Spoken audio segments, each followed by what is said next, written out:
acredita que existem argumentos bíblicos para defender o aborto? Absurdo, não?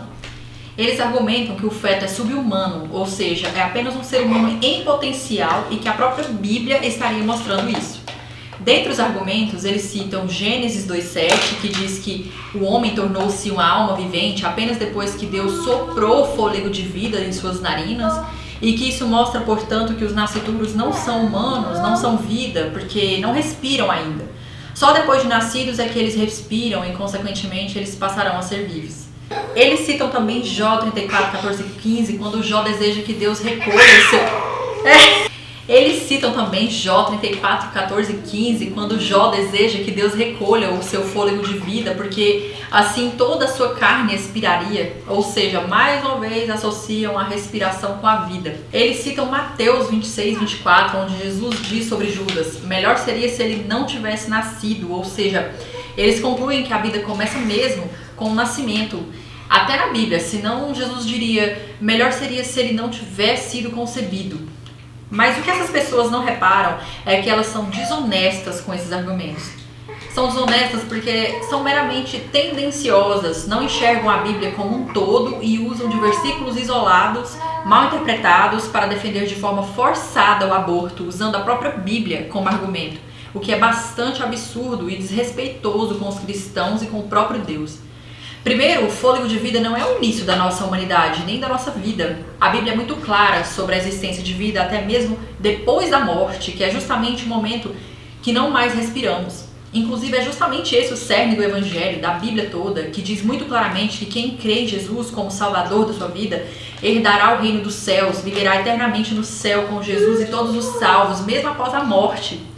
Se Deus considera que a vida é eterna dessa forma, é lógico que não precisa ter respiração para existir vida. A Bíblia é clara sobre sermos almas, e não somente corpo físico que precisa respirar. A alma de cada um é eterna, seja para o inferno, seja para o céu. A alma é muito mais do que respirar nesse tempo que estamos aqui de passagem. Segundo, a Bíblia fala justamente o contrário desses argumentos. Ela é bastante clara sobre a existência de vida já no ventre materno mesmo, desde a concepção. Engraçado que desses versículos eles não se lembram, né? Davi disse em Salmo 51:5 que em pecado a minha mãe me concebeu. Ele está falando dele, que a pessoa dele foi concebida pela mãe dele em pecado. Ou seja, Davi está deixando claro que ele existe desde a concepção. O anjo também disse a José, esposo de Maria, mãe de Jesus, que o que nela foi gerado é do Espírito Santo. Ou seja, o anjo já deixa claro, muito antes de Jesus nascer, lá no início da gravidez de Maria, que o que está nela é sagrado, é do Espírito Santo, não é qualquer coisa. Terceiro, a Bíblia fala em Lucas 1:39 que assim que Maria concebeu, naqueles dias ela já foi visitar a sua prima Isabel, que estava grávida de 6 meses, e assim que Maria foi vista por Isabel, a criancinha saltou no ventre dela, porque houve ali um reconhecimento de que o que Maria carregava em seu ventre era o Senhor. Tanto que Isabel fala de imediato: porque tenho a grande honra de receber a visita da mãe do meu Senhor. Ela já considera, no início da gestação de Maria, que não tinha nem um mês de gravidez, que ela é mãe e que é mãe do Senhor dela.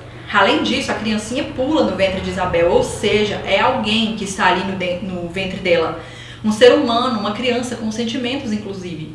Não tem como não mencionar Salmo 139, dos versos 13 ao 16, que diz: tu formaste o meu interior e me teceste no ventre de minha mãe.